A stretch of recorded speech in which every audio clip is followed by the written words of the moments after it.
Hi guys, welcome back to the Artificer channel. I know it's been a while, but I'm really glad that you are joining me today. This is the second part of the BTR 60 build. This was a kit that I had many ideas for. Some of them worked and some of them didn't, as you'll see. But in the end I decided just to put the video out. I know a lot of people have been waiting for this one, so without further ado, here we go.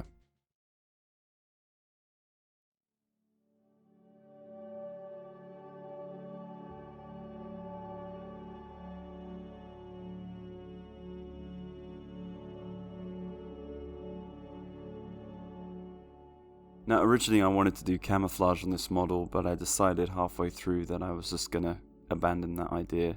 So I painted the whole thing with Russian green from Vallejo.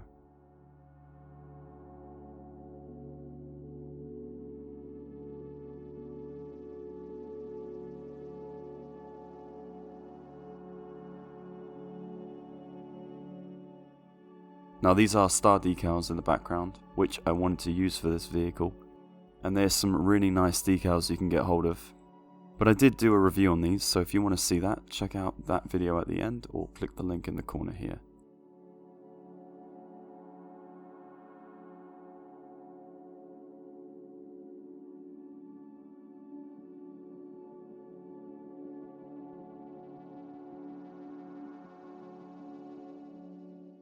In order to put these decals onto the vehicle, I used Vallejo's setting solution as well as its softening solution, which really helped, especially when putting these tiny little decals on the model.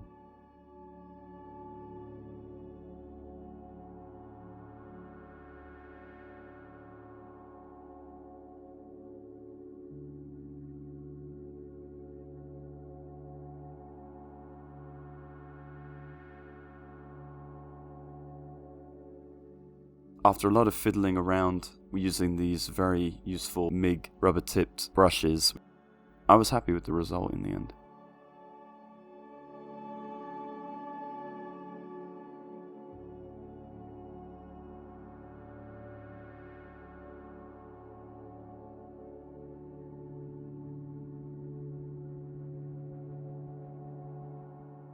Now something I wanted to try out, which was a little bit new of a technique that I was experimenting with, were these interesting pens that give you a shiny finish, almost like a mirror.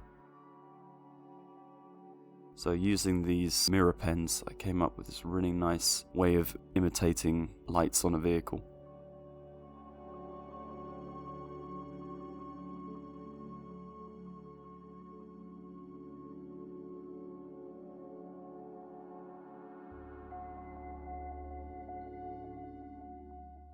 Now weathering this, as you can see, really from the beginning was a very crazy challenge because the solution started to pool, and I think that's because I didn't really varnish it properly, therefore it was absorbing into the paint.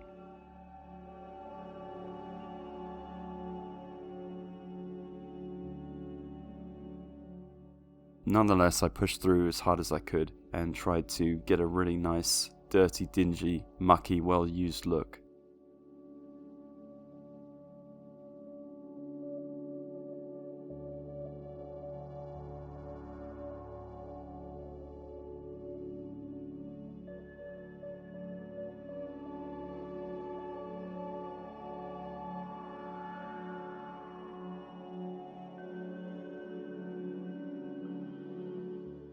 I think it worked out well in the end. The brush I'm using is actually from the Plastic Magics glue box, the extender brush, and I think it worked well for something thin to use in future, especially with weathering.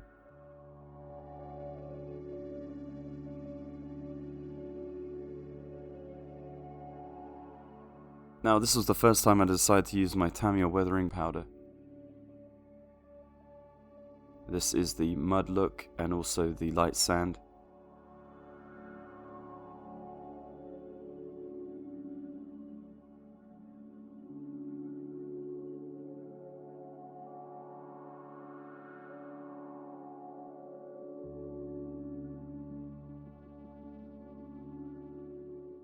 Unfortunately though, because I had put on a lot of detail on the model already, there was a tendency for things to break off if I wasn't careful.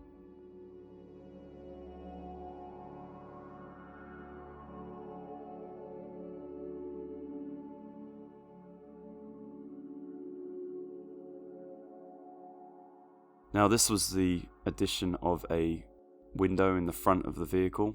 I just found a bit of thick plastic, and then using some Revell clear contactor I just added that onto the window. I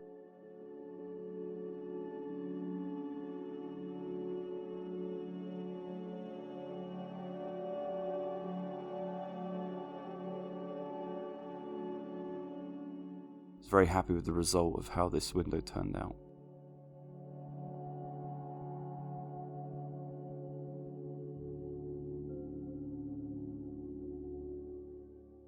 Now, as you can see, there was some parts of this which unfortunately I lost. That was my first attempt at doing some weathering with some paste, and it was quite useful. You literally just cover the whole vehicle, as you'll see later on. And then I wanted to just weather as much as possible, get more of that grime in there, so I used a combination of different weathering techniques. And also grease for the gun as well to make it look a little bit more realistic.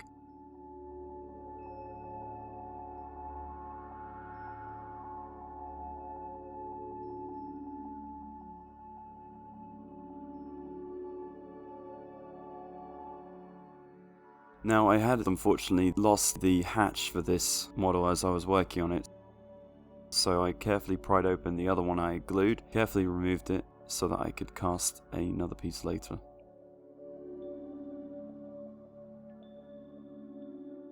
Once I was happy with the way the base weathering looked, I decided to glue the two parts together using Plastic Magic's. It wasn't too bad, there wasn't a lot of seam line leakage, I think it worked well. Now this was using Revell weathering pastes, which I think are brilliant. Different combinations of colours that I mixed together.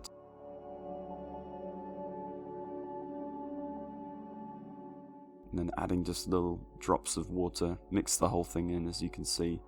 And adding the darker colours really helped, especially getting that mud. And then it was a case of just, painting on these wheels.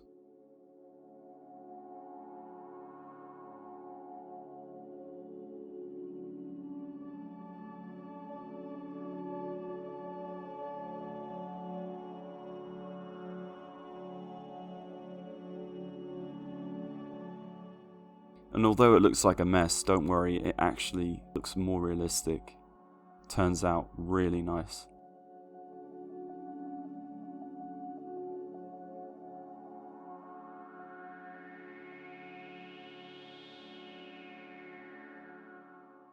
It's probably the easiest way to weather your vehicle using these water-based pastes.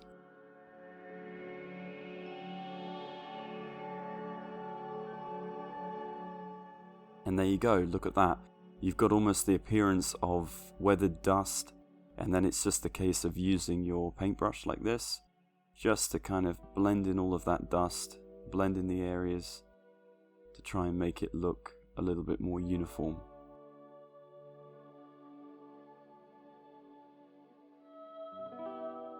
But if you were doing a diorama with this, I would say don't brush it away, because it looks a lot more realistic to have it just settling there.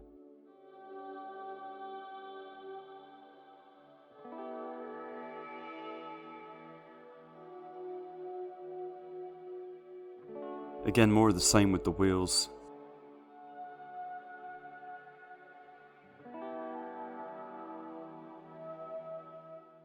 Now, I decided to varnish this with a spray varnish, and as you could see, I had some really weird situation where there was like this white residue that rested on there. Kind of ruined the whole dusting effect, so probably don't varnish it.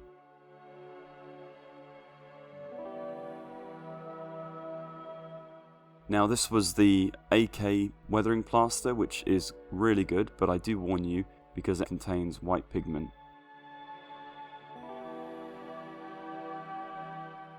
But the Vietnam paste is brilliant. It is a very authentic looking colour to what you would find in the lower regions of Vietnam, in the upper highlands as well. And that's what I was going for. I decided at this point to make this vehicle part of the Easter Offensive in 1972. One of the first campaigns where the North Vietnamese army actually used conventional warfare, tanks, armoured vehicles to attack the south.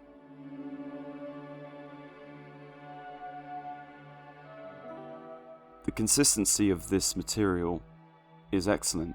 Got a really nice looking bright orange mud. It's like a reddish oxide colour, just like they would have in Vietnam.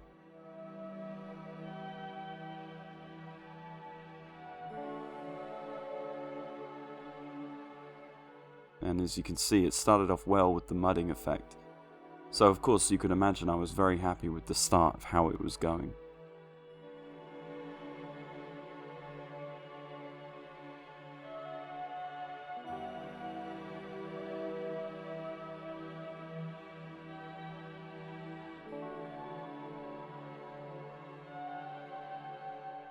As I started to see the drying take place, I was a little bit worried because I'd noticed that the mud was no longer red oxide, but it started to look pink.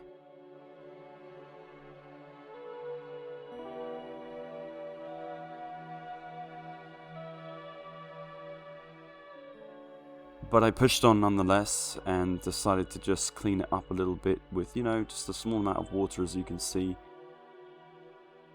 Just to get rid of too much of that. Oh dear. That's the danger of using a hard brush. I completely broke off the bracket. But I decided I would just keep going.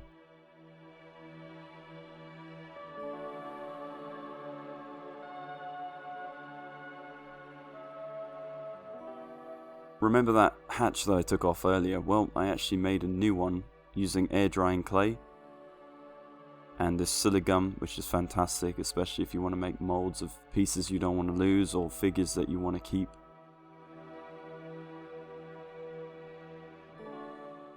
There's a couple of weird air holes, but they were just very easy to fill with some Vallejo putty, as you can see here.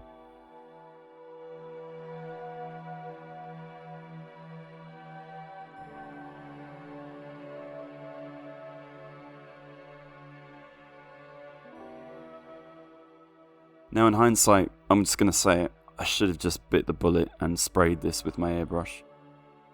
But I was lazy and I thought, yeah, I'll just use the paintbrush. And it just caused me, as you can see, a lot of issues because the paint was too thin.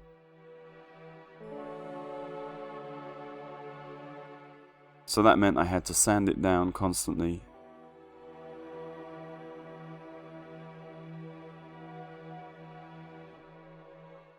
Then repaint it again. And again.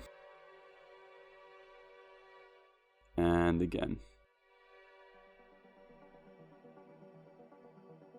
The layers did start to build up and it did look a bit more solid.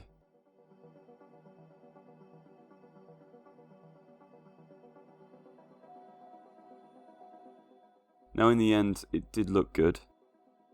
You couldn't really tell the difference between the other piece. Just required a little bit of sanding down to make sure that it fit.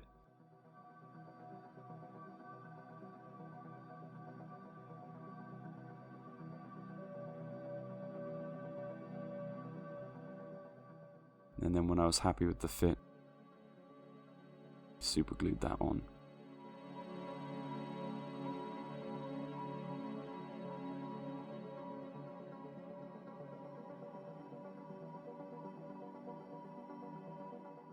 And then I painted over it again just one more time with that Russian green to try and thicken up to make it look more realistic.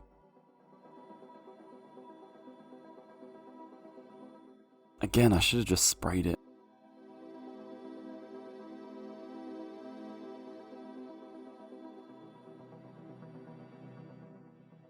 Now I found some really nice Russian vehicle interior green. And I decided to paint this one on with a paintbrush because I figured I would get a little bit more detail.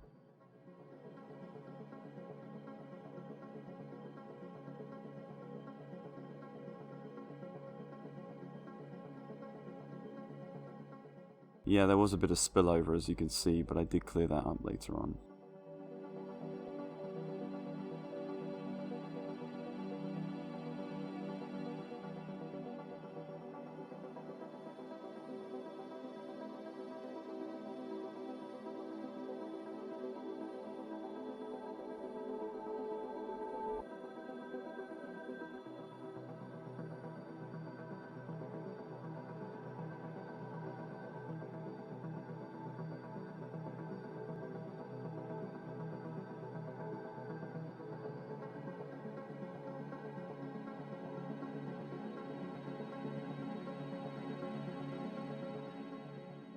Now, I should have made sure that when I primed this vehicle, I actually filled in all of the areas that were broken, like here on the side of the turret. I'd over-sanded it too much, and so that meant I had to fill in the gaps with Vallejo putty.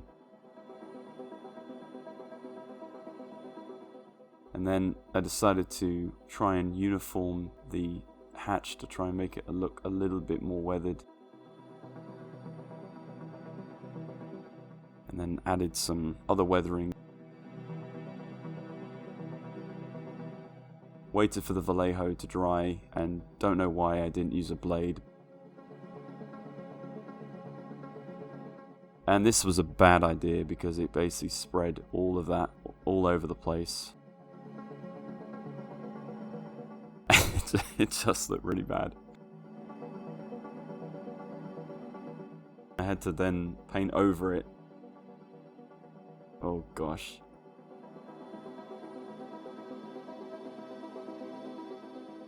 And another layer, and then try and fill up all these other holes as well. If you find blemishes or issues where you got holes that you need filling, don't do it after you paint it like I did.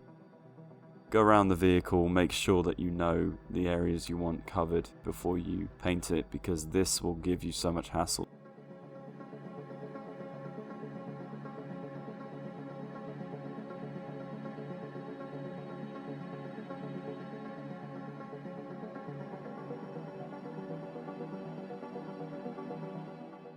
So I tried to make the visors look a bit more shiny. Using silver paint didn't quite work as well as I hoped. So I kind of abandoned that. And then I had the idea to try and cover up the green, to just go absolutely crazy on the weathering dust. Just to cover it up.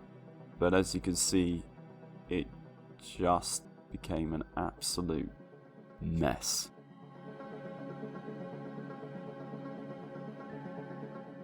To add to it, the outline of the green paint literally started to come through worse than it did without the dust.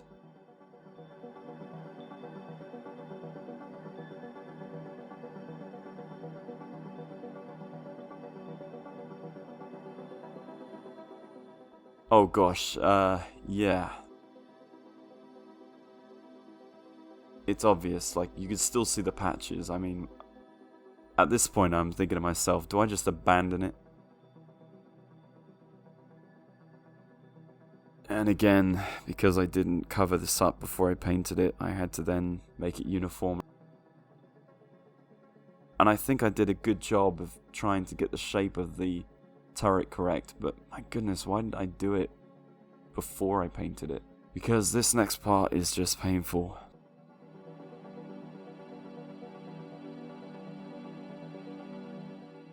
Again, I'm using a paintbrush. Why didn't I just spray it?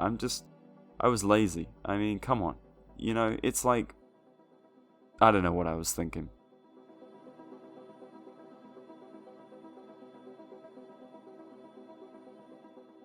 But it started to look better, and then I tried to cover it up with the dust, and that kind of failed miserably because, as you can see, it just accentuated the marks.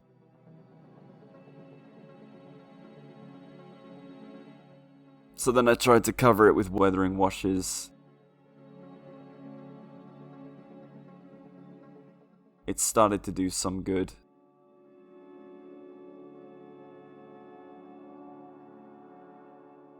But it still was very obvious when it came through. Yeah, as you can see.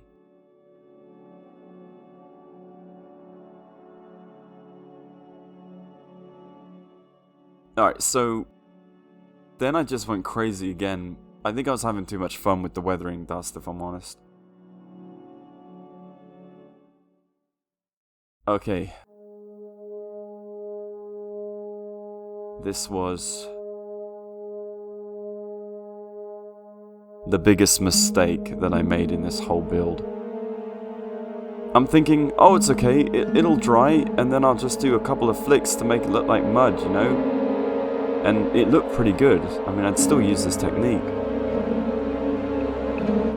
But it's pink!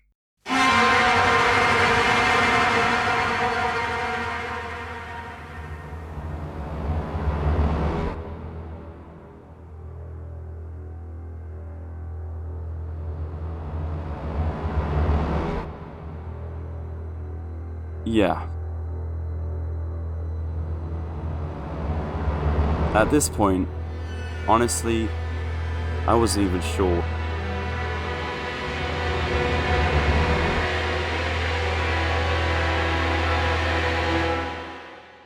Maybe I can move away a little bit of mud and see if that might...